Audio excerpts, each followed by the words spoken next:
दिल्ली के ओल्ड राजेंद्र नगर की सड़क पर दर्जन भर से ज्यादा बड़े बड़े कोचिंग सेंटर और लाइब्रेरियां हैं। शनिवार शाम 10 मिनट के भीतर बेसमेंट में 10 से 12 फीट पानी भरने के पीछे कारण नंबर 1 कोचिंग के बाहर ग्रेनाइट और पत्थर से बना ये रैंप। कोचिंग सेंटर ने अपनी सुंदरता बढ़ाने के लिए ये जानलेवा लापरवाही बरती है। यही नहीं, नाले के इस मेन होल को भी इस तरह के भारी भरकम पत्थरों से ढक दिया गया था। 3 मासूम छात्रों की मौत के बाद इसे बुलडोजर से खुदाई के बाद निकाला गया। शनिवार को इस मेन होल से पानी वापस आने की वजह से पानी तेजी से बेसमेंट में भरा, जिसकी तस्दीक मुख्य सचिव की ये जांच रिपोर्ट करती है। लास्ट ईयर 16 जुलाई 2023 मैं आपको वीडियो दिखा सकता हूँ। ये उसी बेसमेंट में, सेम बेसमेंट में पानी जम रहा था। और एक प्रोग्राम होता है क्यूआईपी प्रोग्राम के लिए 6 बजे के बाद मेंस के बच्चों को ये बुलाते हैं। तो जब लास्ट ईयर जब पानी जमा तो आपको इस ईयर उन बच्चों को अलाउ नहीं करना चाहिए था। पहली चीज, जब आप एक लड़का 3-4 बार रिमाइंडर दिया कि सर ये मेन होल वो बैक कर रहा है, आप इसको ठीक करवाओ, उसके बावजूद ये छोड़ दिए। और जो इंस्टीट्यूट है, जब लाइब्रेरी आप बनाए, आप जान रहे हो कि लास्ट ईयर ये इशू हुआ है, तो फिर आपको बच्चों को नहीं बिठाना था। आप 2 महीना बाद बिठाते। अगर आप नहीं बिठाते, ये मूल चीज है जो लोग मिस कर रहे हैं। अगर आप नहीं बिठाते, ये कुछ ऐसा नहीं कि ओवरनाइट हुआ। Understand this. वो सीनियर अथॉरिटी कह रहे हैं कि it was a natural disaster. Understand this, it was not a natural disaster at all. ये कोई लैंडस्लाइड नहीं हुआ। ये ऐसा नहीं कि कोई फ्लड आया। ये मैनमेड था। It was a murder. It was a murder. I said 100 times it was a murder.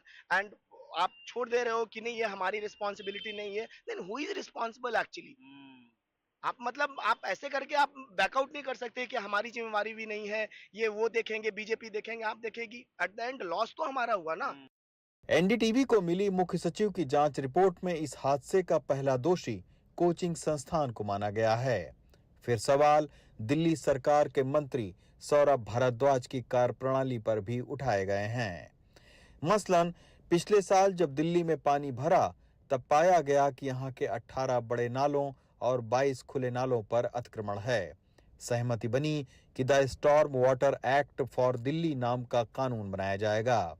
नालों पर अतिक्रमण करने वालों के खिलाफ कानूनी कार्रवाई होगी। लेकिन फाइल पिछले साल अगस्त से लेकर फरवरी तक मंत्री के टेबल पर धूल खाती रही। दिल्ली का ड्रेनेज सिस्टम है, उसको लेकर तमाम सारे सवाल उठे। 1992 के बाद में दिल्ली के ड्रेनेज को ठीक करने की कोई कार्य योजना नहीं बनाई गई। और इसके बाद में ये कहा गया कि नहीं, दिल्ली के ड्रेनेज सिस्टम को सुधारने के लिए एक कार्य योजना बने। 2012 में दिल्ली आईआईटी को ये कहा गया कि दिल्ली के ड्रेनेज सिस्टम पर बाकायदा एक आप प्लानिंग बना कर दीजिए। 2012 से लेकर 2018 तक दिल्ली आईआईटी ने एक रिपोर्ट बाकायदा बनाई दिल्ली के ड्रेनेज सिस्टम पर, और इसके बाद में वो रिपोर्ट जो है वो बनाकर दे दी गई।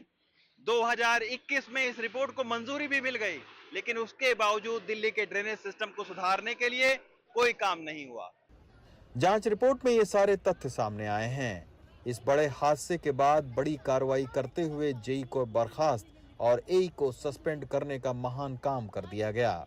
गुस्साए छात्र कोचिंग संस्थान के बाहर नारेबाजी कर रहे हैं। लेकिन क्या 3 मासूम मौत के बाद हालात सुधरेंगे? इन सवालों का जवाब खोजने के बजाय राजनीतिक आरोप प्रत्यारोप का बेशर्मी भरा खेल अब भी चल रहा है। नई दिल्ली से प्रेम सिंह के साथ रवीश रंजन शुक्ला, एनडीटीवी इंडिया।